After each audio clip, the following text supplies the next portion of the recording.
Joey knows this because he saw it happen. I became paralyzed, I was in ICU, and I was so afraid because the doctor told me, nung chinek up ako, the same hour, dinala ako sa ICU because if we don't put you in ICU, the doctor said, we'll have to intubate you. Ironman ako kahapon, tapos intubate ako ngayon. Imagine. And sinabi ko ng doktor, we know that you're of means, may kaya kayo. But the medicine that you will take will be very expensive. Sabi ng misis ko, Doc, when Kim had a stroke 3 years ago, we spent so much. We are willing to spend again. May kaya ang misis ko. Sabi ng doktor, no? You will be spending much, much more. Sabi ni Feli, Doc, how much? It depends on your weight. Because the disease, Guillain-Barré syndrome, is self-limiting. Gagaling mag-isa yan eh. But we have to stop the symptoms. The symptoms, if we let it be, will be total paralysis. Even your eyes will be paralyzed. And we have to stop that. You have to take intravenously a medicine called IVIG, immunoglobulin. Depending on your weight is sa mga 152. I was 152 then. It would cost between 300 to 500,000 a day. And I was in ICU for 9 days. So compute, gamot pa lang man. But the medicine worked. I got well. But why do we have to go there? Habang wala pa tayong sakit, itulak na natin na itulak itong Sante barley. Dahil mas mura ito. Kasi parang hindi na tayo umabot dun sa IVIG. So yun. But another good news naman is, the second time I got sick was when the first time was I became physically born again. The second time, I became spiritually born again. I realized that real power, kasi ang motto namin ni Joey sa Ironman, I can swim, I can bike, I can run, I can do this, I can. Hindi ko na nga magano yung pamilya ko. I was waiting for paralysis. I was waiting to be intubated. I realized that I couldn't. That all power comes from Him, from God. Yes. It's not I can, but God can. Yes. So when we sell our product, let's put the spiritual dimension to it also. Mas maganda yun. Mas may power yan. At we're doing His commission to make disciples of all men. Diba? So, yun lang. Salamat. Kuya Kim, we miss your famous trivias. May back ka ba ngayong trivia? Ang Sante barley, hindi trivia to, experience. Nung una ko tinikman to, sabi ko, Joey, ano may produkto mo? Sabi ko, Sante barley. O sige, tikman natin. Ang Sante barley, kasi hindi pa nakakatikim, marami dito mga vloggers, di ba? Hindi lang ito maganda sa katawan, masarap pa. Walang biro. Ni-request ko nga magtimpla ng Sante barley dahil masarap. So, yun. Masarap ang Sante barley. Wait, meron pala ako, meron akong radio programming, sakto. So 10 to 11 every day. And people ask me questions, yung mga trivia questions. Ang tanong kaninang umaga ay, saan galing saan galing ang salitang pambihirang patis? Bakit pagka nagugulat ang tao, pambihirang patis? Bakit sinasabing pambihirang patis? Alam niyo ba na pambihira patis, isang brand ng patis, na nandun pa sa Malabon hanggang ngayon. Magmula noong 1930s hanggang ngayon, nandun pa yung pambihira patis. Makikita niyo bote niyan eh. Kaya ang ginagawa ng mga matatanda, pambihirang patis. Kasi nakikita lang sa kusina nila palagi. Pambihirang patis. Ngunit ang nag-invento ng patis ay hindi si pambihira. Ang nag-invento ng patis ay si Rufina Patis. Si Doña Rufina, noong 1900, ay gumagawa ng bagoong sa Malabon. At ang ginagamit na vat ng bagoong ay gawa sa kahoy. Pag nandun yung bagoong sa kahoy, nagkakata sa gilid. Tinikman niya, masarap to ah. Doon nagsimula ang patis. 1900. So ang pinakamatandang patis maker sa Pilipinas na nasa Malabon pa hanggang ngayon, Rufina Patis. Dapat, imbis na pambihirang patis, Rufina Patis. Yun, trivia.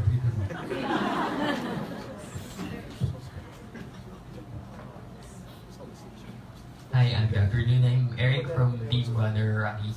So, my question is, for Kuya Kim siguro, inspiring story by the way. So, these days, are you still chasing any PRs in your races, can you give us an idea of how much mileage do you do in a week for your runs, your swim, and your bike? And for the top executives, I have a full-time job, but I also coach and teach some group fitness exercise classes. And if you have 1 minute, 30 seconds to 1 minute to share your product to, for example, to our for the general population who mostly attends the classes, how would you share it? Kasi for fitness bloggers and for health nerds, we are already sold by the importance of how yun nga yung why you need third party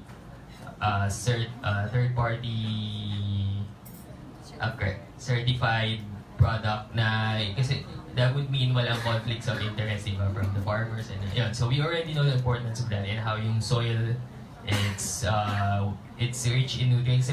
Mostly daw yung mga soil ngayon na matagal nang may pesticides for years. It's not yung mga vegetables that are growing from it are not as nutrient dense as what we have with the organic soils and yun. So but how would you share that to the general population or to the newbie first time gym goers? O sa PR muna. Okay. I'm 52 years old. And the good news is, every year, sabi nila pag tumatanda, mabagal eh. Every year is a PR year for me. I break my PRs every year. My PR for, not to lift my, because you asked me, so I'll be very objective. My PR for a full marathon is 3:52. That's I did that in Tokyo 2 years ago. So this year, I'm doing Berlin. And I hope to break that, at least break 3:50. Maybe 3:49, 3:48. And then my PR, because I'm old, the PRs I set for myself are not masyadong mahirap. Tama-tama lang. Para ang expectation masarap din. My PR for a half Ironman is, I break 6 all the time. My best time is 5:54, 5:52. And in Davao, in 2 weeks, I hope to break, you pray that I break my time. Yeah. So sana mag 5:50 o kaya 5:49. For 21K, tinanong mo ko siya yan, sarap tuloy magkwento. My 21K PR is 1:45. So I can break that if I train for it. Yeah, yung weekly mileage for... Weekly mileage. Joey trains with me. We have the same coach. Si Mervin at saka si Ige. Sa run, 10K Tuesday, tempo. 10K Thursday, intervals. Normally, we put mga 6 times 800, no? 6 times 800, and then, but 10K total. Weekend, long steady run. Not long slow, long steady run. At around 5, break 6, 5:45, 16K if we're training for half Ironman. Then longer if it's a full Ironman.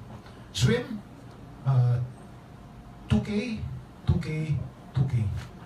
Tempo intervals. Bike, 40K, 40 to 60K, and then 100. So that's my mileage for a half Ironman. For a full Ironman, ano story yan? Si Joey magkakwento sa inyo. Thank you. So about the products, Yeah. product. For talking about people who are active, okay, like us, many people are asking, do we need Sante barley? Wala naman kaming sakit, we're active. Barley, our product is a total complete food. Our body needs nutrients, especially athletes. Okay, we need all the essential vitamins, minerals, amino acid, enzymes na hindi na natin nakukuha sa pagkain natin. And barley, as a complete food, has all those essential vitamins, minerals, amino acid, enzymes. Okay, ako personally, before I do training, especially in the morning, 30 minutes before my training, I take 2 sachets of barley. And I'm guaranteed that all the nutrients that I need before I go into a heavy sport, nakukuha ko na. Anong effect? Number 1, it boosts my immune system. Number 2, it increases my energy. Okay, and that's yung pag-finish ng triathlon event, specifically Ironman, it's really a hard race. Okay, it only proves that number 1, anything is possible. Even ordinary person just like me can finish an Ironman. Pero iba pa rin na whenever I do Ironman, alam ko na may backup ako eh. Kasi if it's only me, kinakabahan ako eh. Bukod sa training, I need all the essential nutrients in my body during a very hard race. Okay, sayang, dapat magkasama kami nung isang araw sa New Zealand eh. Ako, I have another race this year. I'm preparing for that one. Medyo injured lang ako for 3 months kaya wala akong training. I have plantar fasciitis right now. But I'm preparing for another big race this coming July. I'll be competing in Ironman Spain naman. before I do the Ironman, magsibo ka ba? Ironman Cebu this coming August. So, yun, for me, for an athlete, it's very important not only for us to train because sa atin kasi habit natin is just train and train and train. Importante pa rin ang nutrients sa katawan natin na honestly, hindi natin nakukuha sa mga pagkain kinakain natin araw-araw. Ako naman, maybe the best way I can share the product is through my personal testimony. Because the first time actually I took Sante barley, actually nagulat ako eh. Kasi before, we work, right? And during the day, pag umabot na ng hapon, actually I feel alam mo yung term na naghapo ba yan? Yung medyo, yung hapo, parang pagod ka na, di ba? And very memorable yung experience ko because when I took barley for the first time, I was very surprised because the whole day I had full of energy. Sabi ko, there's something here, di ba? And my personal testimony is I'm 53 and my sugar is normal. My BP is normal. I don't have any maintenance. No, cholesterol is normal. So maybe that's it. No, I try to eat the right food. I exercise. I'm not an athlete, but I do gym. I run. But basically, I attribute a lot of things that I'm, feeling now through Sante barley. That's how I would share it. Thank you.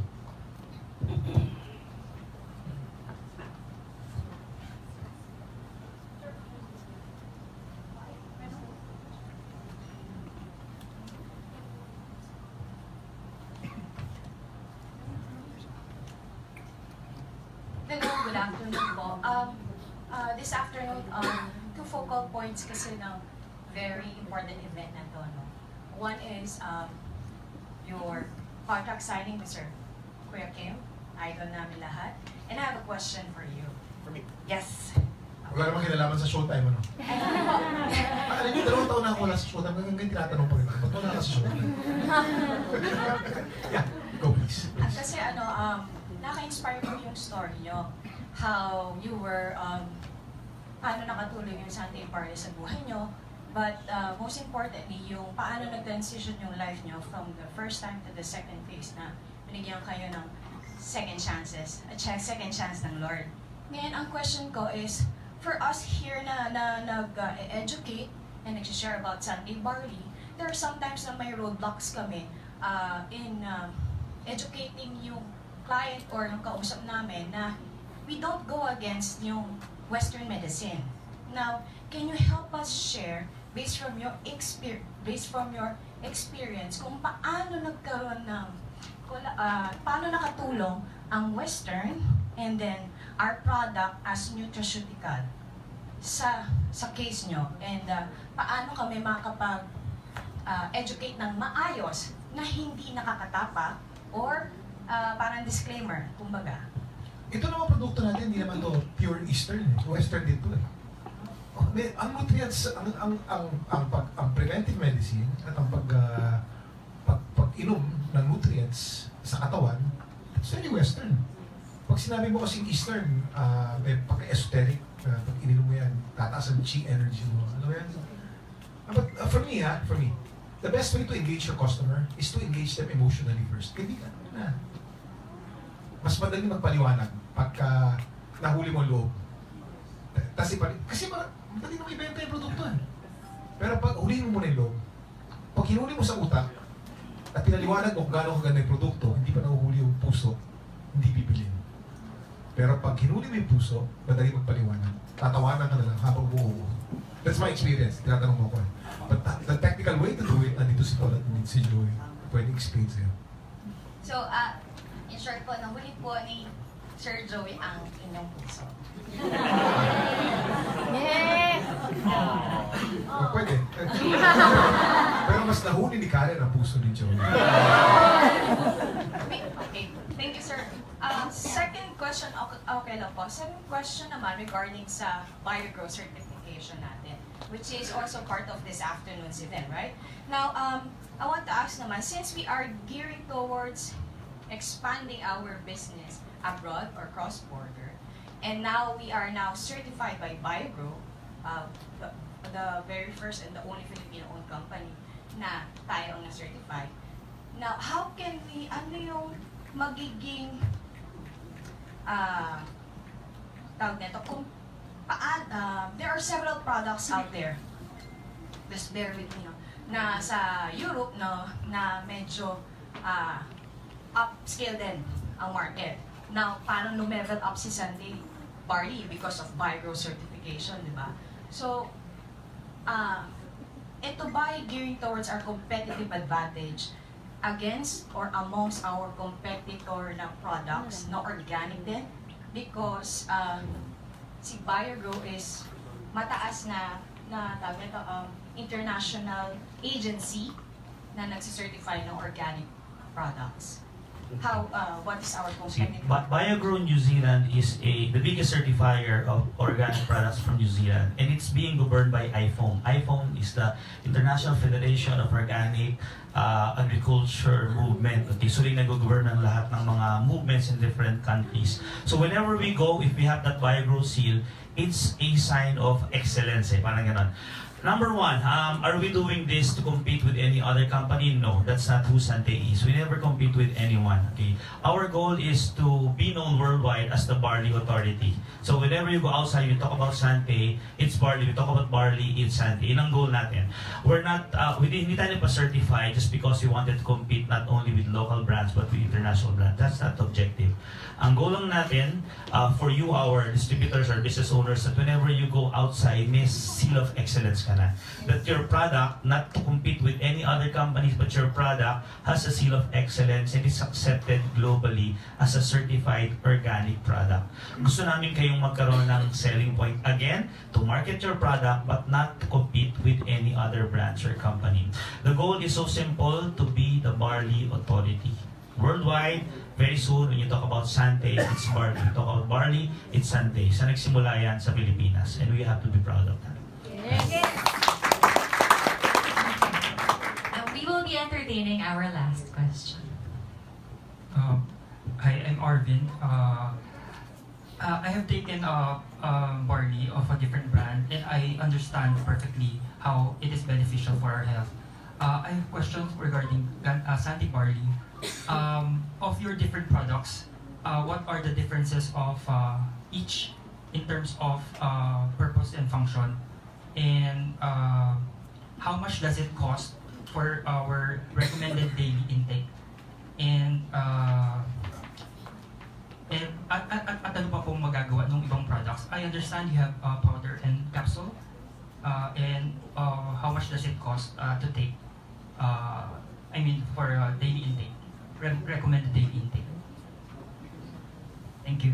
Yeah, there are different barley brands in the market right now. I cannot say that we started it all because there are a few brands when we started Sante. But lo and behold, after we launched Sante in the market, it became one of the premier brands in the country right now.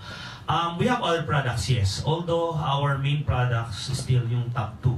What are the top two products? The Sante barley capsule and the Sante barley in powder. Okay. For the price of the products, of course, we have our distributors there. You can talk to them later on. But of course, that's the reason why we encourage people, if they want to buy our products, be a member of Sante because they can avail of the products hanggang 50% discount. You can buy the capsule as low as 6-7 pesos per capsule lang. Okay, ang recommendation pa rin namin is for them to take at least 3 grams per day. That's a recommendation. Although there are some people who just takes 3 capsules per day, 1 capsule is just 250 milligrams. Malaking effect, malaking maganda yung testimony. Ako, I take a lot of barley every day. I take 2 sachets 3 times per day. Grabe yung activity ko I wake up in the morning, I train, I meet the distributors, I go to the office, I travel a lot globally. So, kailangan medyo backed up ako ng medyo loaded na barley. Budget, it really depends. 3 capsule per day for me. Okay na yan as basic. But if you're really heavy in terms of load, if whether you're into sports or you're working, or lalo na sa mga may sakit, pag may sakit, medyo pinapaload talaga namin yan because mas mura pa rin ang barley kaysa mga hospital sila. Alright, mas mura pa rin. So, and lo and behold, in as much as we'd like to share your testimony kung pa pwedeng magawa ngayon.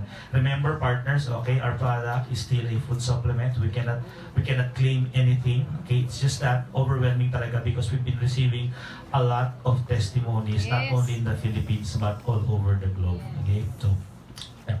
So 3 capsule is okay, pero if you'll ask me, 3 sachet is still better. Alright. Since last question eh, baka paano sa'yo. Kasi, yan ang about cost, di ba? Kasi, since we have several products, so, basically, hindi namin ma-present sa yung cost ngayon. Pero, what we can assure you is, yung product natin, when it comes to quality, talagang the best siya. Excellent. Like tinanong kanina, bakit tayo nag-BioGrow? Not because of we want to compete. Ang gusto lang natin is tayo yung ahead. Hindi natin tinitignan yung competition. Tinitignan natin paano natin i-improve yung product natin. Dire-diretso. Yung quality. Number 2, when it comes to price. Ang price natin, kung titignan mo, mas mababa pa tayo dun sa ibang mga nasa market ngayon dito sa Philippines. Okay? Considering New Zealand tayo at napakaganda. So, maganda yung quality mo, maganda yung price mo, yung service, when it comes to service, tanungin mo yung mga members, even yung mga customers, kung paano namin dinideliver sa kanila right at their doorstep. Pwede sila magbayad COD. So ayaw namin na maano pa kayo, matraffic pa kayo. So pagdating sa service, nandiyan na rin.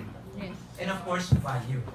Diba? Yung value na once nag-try ka ng barley or ginamit mo yung barley, tanong nga kanina, diba? Yung prevention is better than cure. Actually, isa pang illness na ma-solve nito, financial illness. Kasi pag may financial illness ka, may stress ka, yung health mo, maapektuhan. Alam natin, marami na stress. Most of the time, ang reason is love and money. So ito, pinaprevent din niya yung financial illness. At saan ka nakakuha? For you to prevent financial illness, gawin mo lang yung mission statement, which is help people live better lives. Lahat ng ginagawa namin, lahat ng resources na ginagawa namin, binubuhos namin to help people live better lives. Kaya kami, magkakapatid kami dito, isang pamilya.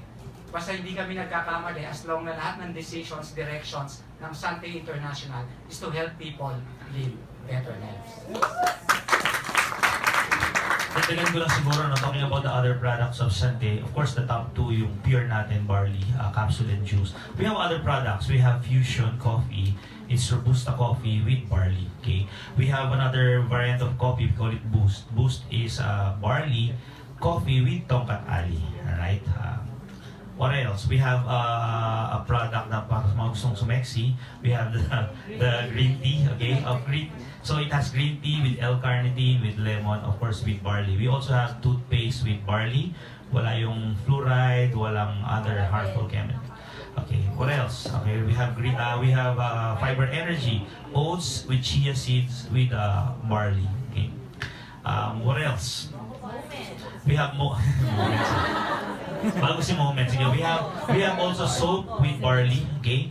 We've launched a skincare product a few months ago, but we will be relaunching it this year. Soleil is marula oil with barley grass. We also have 2 other products na walang barley. Number 1 is Moment sanitary napkin and panty liner. Walang barley yun. Alam ng mga distributor yung reason. Ang reason ng mga distributor bakit walang barley yun, baka raw tumubo. And of course, last we have our own variant of vitamin C. It's sodium ascorbate and non-acidic vitamin C. So those are the products of Sante as of this moment. But we're committed to launch more and more products very soon. Number 1, because we already have our own manufacturing facility in New Zealand. And number 2, we have a very powerful product development team here in the Philippines. All right. Thank you. Thank you so much for your wonderful questions. Now we would like to move on to our photo op. So our panel, please move to our photo wall.